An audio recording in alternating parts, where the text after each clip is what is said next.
Bonsoir Gérard Grimbert. Bonsoir. Vous êtes politologue au Centre d'études européennes de Sciences Po et vous connaissez le Parti socialiste dont nous allons parler sur le bout des doigts. Alors dans quel état est le PS au lendemain de cette université d'été de La Rochelle? Les frondeurs ont fait entendre leur voix mais il n'y a pas eu de clash. Ils ont reçu Christiane Taubira qui reste malgré tout au gouvernement. Ça veut dire qu'il y a désormais une majorité et une minorité au PS qui vont cohabiter ou est-ce que la crise est plus profonde qu'il n'y paraît? Je crois que la crise est plus profonde qu'il n'y paraît. C'est-à-dire que oui, vous avez raison, il va bien y avoir deux camps qui sont affrontés parce qu'on attendait au fond, que le Premier ministre soit assez isolé. Il ne l'a pas été hier, il a contre-attaqué, il a assumé son leadership de son camp, si on peut maintenant parler d'un camp. Mais en tout cas, ce qui est vrai, c'est que deux camps sont prêts à s'affronter aujourd'hui. Personne ne veut céder et donc on ne sait absolument pas ce qui va se passer. Alors il a tenu son leadership tout en tenant un discours du rassemblement dans la crise, serrons-nous les coudes, parlons-nous. Est-ce que vous pensez que ce discours encore a une prise sur les militants, le discours de la responsabilité quand on est au pouvoir? Est-ce que dans la situation actuelle, ça peut convaincre? Ça peut convaincre en partie, parce que ce parti s'est reconstruit bizarrement depuis 30 ans sur une double ligne, qui est à la fois la ligne, je dirais, idéologique un peu traditionnelle, mais aussi la ligne de parti de gouvernement, la ligne mitterrandienne. Donc je crois que pour un certain nombre de militants, et encore plus d'électeurs, quand Manuel Valls réaffirme la vocation gouvernementale de son parti, il marque un point. Ceci étant dit, ça ne convaincra pas absolument tout le monde dans le parti. Est-ce qu'il n'y a pas un peu un péché originel pour Manuel Valls qui incarne aux yeux de beaucoup l'aile droite du parti et donc c'est le chiffon rouge évidemment pour l'aile gauche? Ah ben c'est sûr, il incarne absolument une politique que beaucoup de socialistes ne veulent pas. Ceci dit, quand certains d'entre eux disent il a fait 5% à la primaire, c'est 5% qui nous dirige, c'est un peu rapide comme analyse, parce que ce qui est vrai aussi, c'est que le président de la République a décidé lui-même cette ligne et qu'il a appelé Manuel Valls pour appliquer cette ligne, une ligne qui est quand même une ligne qui a été appliquée plus ou moins dans presque tous les partis socialistes d'Europe quand ils étaient au C'est pouvoir. la ligne Hollande appliquée par Manuel Valls? Ah, c'est Une clairement fusion la des ligne deux? Hollande. Je crois que c'était la ligne Valls qui est un réformiste depuis le début, et Hollande peu à peu s'est rallié à cette politique quand il a vu et qu'il a compris que la politique traditionnelle qui était appliquée en France depuis longtemps, souvent par la gauche comme par la droite, était une politique qui finalement ne résolvait pas nos problèmes de fond. Gérard Grimbert, est-ce que la manière de Manuel Valls de dire «j'aime les socialistes» 3 jours après avoir dit «j'aime l'entreprise», ça va pas contribuer à déboussoler un peu plus les militants qui déjà ne savent plus très bien où ils habitent? D'abord, il est quand même vrai que Manuel Valls, il a toujours été socialiste, depuis qu'il est tout petit, et il a toujours été socialiste. Je crois que ce qu'il faut bien voir quand même, certains lui ont reproché d'avoir tenu un double langage, en particulier à la gauche du parti, mais je trouve que, d'ailleurs, je crois que ça a été beaucoup retransmis, mais la séquence où il parle des entreprises était une séquence très forte quand même, très forte, presque dramatique. Et là, il prenait le parti à témoin et il disait: comment voulez-vous qu'on règle le problème de l'emploi sans passer quand même par un compromis quelconque ou un partenariat quelconque avec les entreprises? Donc ça, c'est un élément fort. Ça ne convaincra pas une grande partie de ce parti qui, lui, estime aujourd'hui que aller dans cette ligne-là, c'est trahir ce qu'est la culture socialiste.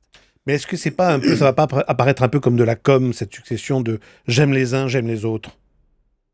Écoutez, il est avec les socialistes. Il était dans un moment extrêmement difficile avec la séquence qui venait de se passer. Tout pouvait se passer. On pouvait penser qu'il ressortirait de là en charpie. C'était extrêmement compliqué. Il s'en est très bien sorti, de mon point de vue. Ceci étant dit, bon, il allait quand même, évidemment, il était devant des socialistes, il n'était pas devant des patrons. Encore une fois, moi, je pense quand même qu'il y a moins de décalage entre ces deux discours qu'on le dit, même si, évidemment, un dirigeant socialiste ne va pas s'adresser exactement de la même façon au patronat et à ses camarades de parti. Jacques Attali disait qu'en prononçant la phrase «j'aime les entreprises», il a peut-être voulu dire aussi «j'aime les salariés», mais qu'il a oublié de prononcer cette partie de la phrase. Non, mais vous avez tout à fait raison de dire ça, parce que je trouve que la gauche du parti, lorsqu'elle assimile toujours les entreprises au patronat, c'est rapide. Les entreprises, c'est tout le monde. Et aider les entreprises, c'est aussi aider les gens qui ont des emplois dans les entreprises. Donc je crois que souvent, là, la gauche du parti fait un peu un amalgame faux entre les deux. Gérard Grimbert, je le disais, vous êtes spécialiste du PS, vous suivez ce parti depuis longtemps et au moins de sa naissance à Épinay. On a beaucoup dit de François Hollande qu'il maîtrisait l'art de la synthèse, comme François Mitterrand autrefois. Est-ce que les événements de la semaine dernière, avec les départs d'Arnaud Montebourg et de Benoît Hamon du gouvernement et d'Aurélie Filippetti, ne montrent pas que cette fois-ci, la synthèse politique, elle est devenue quasiment impossible? Absolument. Je partage tout à fait votre point de vue. Je pense que c'est peut-être là le moment crucial dans l'histoire de ce parti depuis 71, qui, ceci dit, il faut se rappeler, a connu quand même pas mal de mini-crises, de désaccords, etc. Mais je crois effectivement que pour la première fois, et pour deux raisons, la synthèse n'est plus possible. D'abord, elle n'est plus possible parce que aujourd'hui, il est bien clair qu'il va falloir choisir entre la ligne qui est celle du président de la République et la ligne, si tant est que ce soit une ligne, ce qui n'est pas évident, qui est celle de ses adversaires au sein du parti. Et puis aussi parce qu'il se passe quelque chose de tout à fait nouveau et très dangereux, c'est que les problèmes capitaux qui n'ont pas été réglés jusqu'à présent doivent être réglés aujourd'hui alors que le parti est au pouvoir. En général, quand un parti socialiste fait sa révision ou débat de choses vraiment importantes qui le divisent, et il le fait dans l'opposition. Aujourd'hui, il le fait au pouvoir et avec des opposants qui disent ça va se régler au Parlement, ce qui est absolument stupéfiant. Parce qu'au fond, on a l'impression que le débat majorité-opposition va être uniquement un débat social-socialiste au sein du Parlement, ce qui, du coup, à mon avis, pose un problème très grave pour le parti et pour le gouvernement. Alors il y a quand même une incertitude pour ce gouvernement Valls 2, parce que paradoxalement, son sort dépend quand même aussi beaucoup des frondeurs. S'ils sont 30 ou 35 à ne pas voter le budget à l'Assemblée en octobre, il n'y a plus de majorité, donc il n'y a plus de gouvernement. Mais ça, c'est la bombe atomique qu'ils ne vont peut-être pas utiliser tout de suite. Du coup, est-ce qu'ils peuvent, à votre avis, monnayer leur soutien sans participation, comme on dit, en obligeant Manuel Valls et Emmanuel Macron à gauchir leur texte? Bien sûr, c'est ce qu'ils vont essayer. C'est-à-dire qu'ils vont essayer un peu d'user, au fond, ce gouvernement en l'amenant tous les jours par une guérilla parlementaire à des compromis de plus en plus importants par rapport à sa ligne. Ce que je crois, c'est qu'ils n'y arriveront pas tout simplement parce que si maintenant, on ne l'a pas fait, mais si maintenant on prend en compte l'autre volet qui est encore plus important, celui de la politique européenne, on s'aperçoit que la marge de manœuvre en fait, du gouvernement est très limitée. Donc ils ne peuvent pas céder. Ils ont déjà, en fait, cédé beaucoup, parce que quand Manuel Valls dit à La Rochelle « mais c'est pas vrai, on ne fait pas une politique d'austérité », j'ai envie de dire « oui, malheureusement, c'est vrai, on ne fait pas une politique d'austérité ». Donc il est vrai qu'ils ne peuvent pas aller beaucoup plus loin. Donc il y a ça. Le problème, c'est de savoir jusqu'où on peut aller. Rationnellement, ce que je vous dirais, c'est qu'il ne devrait pas y avoir aujourd'hui, à mon avis, de crise, parce que c'est la bombe atomique, vous le disiez, on ne sait pas où on va. Mais on est rentré dans une période où il y a une telle irrationalité, une telle passion. Si vous écoutiez ou si vous regardiez, en particulier les membres des gauches, de la gauche qui s'est construite pendant ces journées de La Rochelle, on voit bien que là, il y a...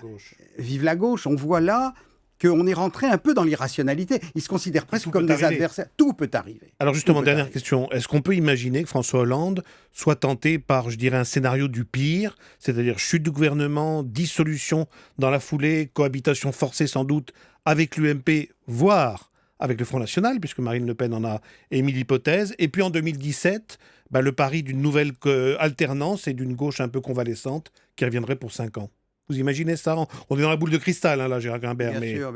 Écoutez, moi, d'abord, je vous dirais que ne voyant rien, du coup, je vous dis que c'est possible. Je ne vois rien, parce que je vois bien qu'aucun ne va céder. Je vois bien qu'il peut arriver un accident à l'Assemblée. Je vois bien, en plus, que la droite va évidemment mettre de l'huile sur le feu, ce qui est normal, en disant on n'est pas gouverné, il faut revenir devant les électeurs. Je ne sais pas à ce moment-là ce que fera François Hollande. Il peut difficilement renvoyer Valls si Valls lui-même est renvoyé, n'a pas de majorité à l'Assemblée. Donc je ne vois absolument pas. Tout ce que je peux répondre à votre question, c'est que j'ai l'impression, malheureusement, que tout est possible. Eh bien voilà, nous allons rester sur cette hypothèse ouverte. Merci beaucoup Gérard Grimbert d'être passé dans Europe Nuit.